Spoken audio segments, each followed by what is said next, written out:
आज के इस ऑनलाइन क्लास में आप सभी का यहाँ पर स्वागत है। आज हम यहाँ पर छठी कक्षा के बच्चों के लिए समय का मोल इस पद का अध्ययन करेंगे। छठी कक्षा के बच्चों के लिए समय का मोल इस पद का अध्ययन करेंगे। तो बच्चों ऑलरेडी हम पहले क्लास में यानी कि पिछले क्लास में इसके बारे में थोड़ा बहुत जान चुके हैं। आज उसी क्लास को आज हम क्या करेंगे, कंटिन्यू करेंगे। यानी कि पहले क्लास में जो पिछले क्लास में जो हुआ था सिर्फ एक स्टांजा यहाँ पर डिस्कशन किया गया था। तो बच्चे जो बाकी दो स्टांजा हैं उसे आज हम यहाँ पर इस क्लास में इसका अध्ययन करेंगे। तो यहाँ पर समय का मोल क्या है बच्चों, थोड़ा मैं रिवाइज कराऊंगी, जानिए पहले और उसके बाद आगे बढ़ेंगे। समय का क्या है, समय यानी कि टाइम है। समय क्या है और मोल क्या है, वैल्यू है। समय का अर्थ क्या होता है अंग्रेजी में, समय का अर्थ टाइम होता है और मोल का अर्थ क्या है, वैल्यू है। तो यहाँ पर कवि हमें क्या बताने की कोशिश की गई है, कवि हमें यहाँ पर क्या बताने का प्रयास किया गया है। तो कवि हमें यहाँ पर इस पद के द्वारा समय का मोल या फिर समय का क्या इम्पोर्टेंस या फिर क्या वैल्यू होती है इसका यहाँ पर क्या किया गया है, इस पद के द्वारा हमें समझाने का प्रयास कवि ने किया है। तो समय देखो बच्चों, मनुष्य के लिए, हर एक मनुष्य के लिए क्या होता है, बहुत ही अमूल्य होता है ना, बहुत ही अमूल्य होता है, जिसका उपयोग हम क्या करना चाहिए, अच्छी तरह से कर लेना चाहिए। अगर हम उस समय पर जो भी काम नहीं करेंगे तो आगे आगे डालते जाएंगे तो वह काम ठीक से नहीं होगा और उसका फल भी हमें अच्छी तरह नहीं मिलेगा। लेकिन देखो बच्चों, जो भी काम है उसे हम समय पर उसका सही सदुपयोग कर लेंगे समय का, तो वह काम अच्छी तरह से भी होगा और उसका फल भी हमें क्या होगा, अच्छी तरह ही मिलेगा। तो हमें यहाँ पर क्या करना चाहिए बच्चों, समय का सही तरीके से उसका सदुपयोग लेना चाहिए। तो कवि ने यह बताने का प्रयास इस पद के द्वारा हमें समझाना चाह रहे हैं। तो यहाँ पर क्या किया गया है बच्चों, कवि ने बहुत सारे उदाहरणों को देखकर समय के बारे में समझाने का प्रयत्न यहाँ पर कवि हम लोगों को कर रहे हैं। तो यहाँ पर क्या है, इस कविता में क्या दिया गया है जो हमें समय की महत्वता के बारे में समझाता है, तो यहाँ हम इस कविता के द्वारा समझने का प्रयास करेंगे। ओके, तो फर्स्ट स्टांजा में क्या हुआ था बच्चों, बताओ, देखेंगे। फर्स्ट स्टांजा में यानी कि जो लास्ट पिछले क्लास में हमने जो लिया था उसके बारे में पहला जो स्टांजा था, उस स्टांजा में कवि ने हमें किस तरह समय का उपयोग या सदुपयोग कर लेना चाहिए करके बता रहे थे। ओके, बताओ, देखेंगे। ओके, चलो मैं ये बताती हूँ। समय का मोल पहला स्टांजा हो चुका है, फिर भी मैं थोड़ा बहुत समझाकर आगे बढ़ेंगे। ओके, मिले फूल से फूल तो गुलदस्ता बन जाता है, मिले फूल से फूल तो गुलदस्ता बन जाता है, ईंट से ईंट जुड़े तो देखो सुंदर घर बन जाता है। देखो यहाँ पर कवि ने क्या कहने का प्रयास हमें किया है, तो कवि कहते हैं मिले फूल से फूल तो क्या बन जाता है बच्चों, गुलदस्ता, बुक्के, है ना। तो एक ही फूल से गुलदस्ता नहीं बन सकता, बहुत सारे फूल मिल जाने पर क्या हो जाता है, गुलदस्ता बन जाता है। तो कवि यहाँ पर क्या कहते हैं, फूल से फूल मिलने से क्या होता है, गुलदस्ता बन जाता है, बुक्के बन जाता है, और ईंट से ईंट जुड़ने से क्या हो जाता है, देखो बच्चों यहाँ पर ईंट से ईंट जुड़ने से क्या होता है, सुंदर घर बन जाता है। तो क्या कहते हैं यहाँ पर कवि, ईंट से एक ईंट रखने से हमारा घर बन जाता है क्या, नहीं। तो ईंट से ईंट जुड़ने से क्या बन जाता है, सुंदर घर बन जाता है। तो कवि कहते हैं कि छोटी से छोटी वस्तुएं, कवि कहते हैं कि छोटी से छोटी वस्तुएं मिलकर क्या होता है, एक बड़ी चीज या वस्तु बन जाती है। छोटी से छोटी वस्तुएं मिलकर क्या होता है एक बड़ी वस्तु बन जाती है। उसी तरह जैसे कि यहाँ पर दिया गया है, फूलों से मिलकर क्या बन जाता है, गुलदस्ता बन जाता है। फूलों से मिलने पर क्या हो जाता है, गुलदस्ता बन जाता है। और ईंटों के जुड़ने पर क्या बन जाता है, घर बन जाता है ना। तो यहाँ पर लास्ट क्लास में हमने अध्ययन किया था। तो बच्चों आगे बढ़ते हैं, दूसरा स्टांजा। छोटी छोटी जल की बूंदें, छोटी छोटी जल की बूंदें सागर बन लहराती हैं। छोटी छोटी जल की बूंदें सागर बन लहराती हैं, मिट्टी के कण कण से ही यह पृथ्वी बन जाती है। देखो यहाँ पर पृथ्वी, मिट्टी, जल, बूंदें, इसके बारे में कवि बताते हुए हमें क्या कहने का प्रयास कर रहे हैं। देखो बच्चों, छोटी छोटी जल की बूंदें, छोटी छोटी जल की बूंदें क्या हो जाती हैं, सागर बन लहराती हैं। बूंदें यानी के ड्रॉप्स, बूंदें ड्रॉप्स। तो छोटे छोटे बूंद बूंद मिलकर क्या हो जाता है बच्चों, सागर बन जाता है। एक के बूंद मिलने से सागर बन जाता है क्या, बताओ देखेंगे। एक ही बूंद के मिलने से सागर बन जाता है क्या, नहीं ना। तो बहुत सारे क्या होता है, वर्षा की बूंदों से मिलकर क्या बन जाता है बच्चों, सागर बन जाता है। ओके, सागर यानी के सी, सागर यानी के सी। लहराती, लहराती यानी के क्या होता है, डांस, फ्लो, है ना। तो लहराती यानी के फ्लो, पानी फ्लो होता है, पानी डांसेस करते हैं, वेव्स, है ना बच्चा। तो यहाँ पर क्या होता है, फ्लो, लहराना यानी के फ्लो होना, पानी, है ना। तो यहाँ पर क्या होता है, डांस नहीं चाहिए, सिर्फ फ्लो लेंगे। ओके, तो यहाँ पर क्या होता है, छोटी छोटी बारिश की, वर्षा के बूंदे मिलकर क्या बन जाते हैं बच्चों, सागर बन लहराती है, यानी कि फ्लो, पानी बहता है। उसी तरह क्या होता है, मिट्टी के कण कण से ही क्या होता है, यह पृथ्वी बन जाती है। मिट्टी यानी कि सॉइल, मिट्टी क्या है, सॉइल कहते हैं। मिट्टी को हम क्या कहते हैं, सॉइल कहते हैं। और कण, सैंड, कण क्या है, सैंड।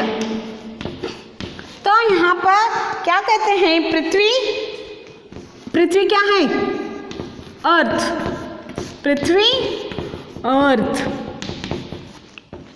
तो यहाँ पर कवि क्या कहते हैं, मिट्टी के कण कण से ही क्या बन जाता है, पृथ्वी बन जाती है। तो कवि यहाँ पर क्या कहने का प्रयास कर रहे हैं बच्चों, तो यहाँ पर कवि कहते हैं कि फूल फूल से बनने से क्या बन जाता है, गुलदस्ता बन जाता है।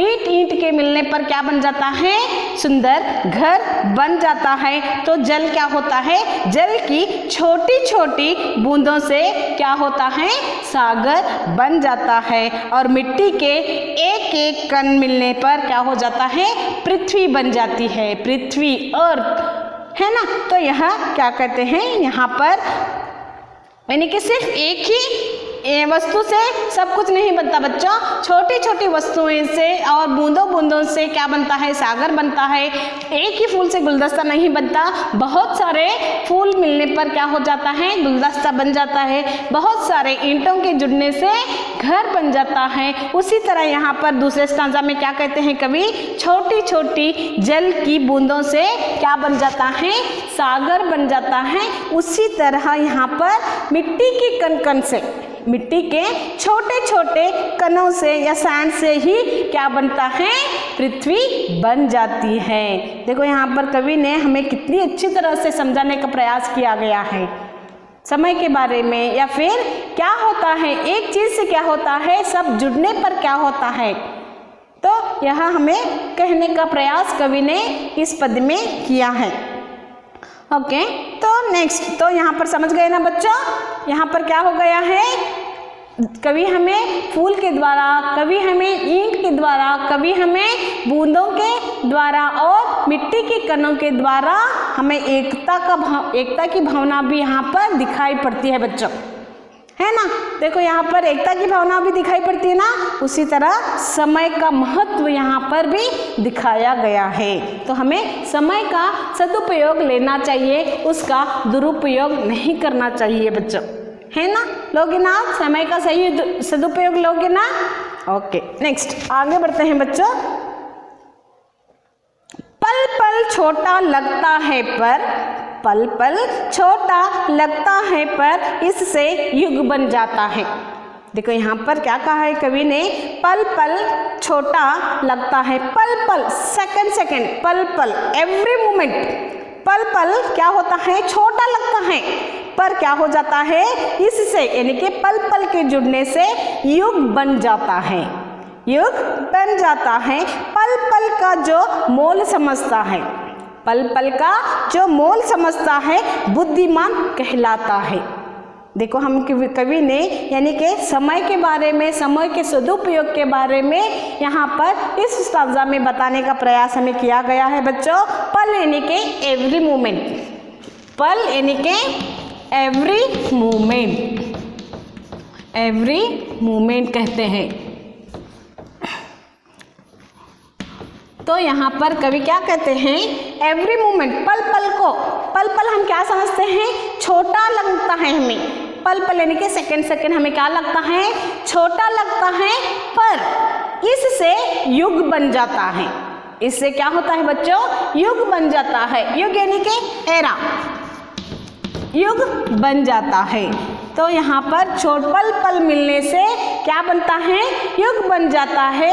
पल पल का जो मोल समझता है, मोल यानी कि प्राइस, वैल्यू, मोल उसकी वैल्यू, मोल यानी कि प्राइस, वक्त या टाइम का या समय का जो मोल समझता है वही क्या होता है, बुद्धिमान कहलाता है। बुद्धिमान, वाइज, बुद्धिमान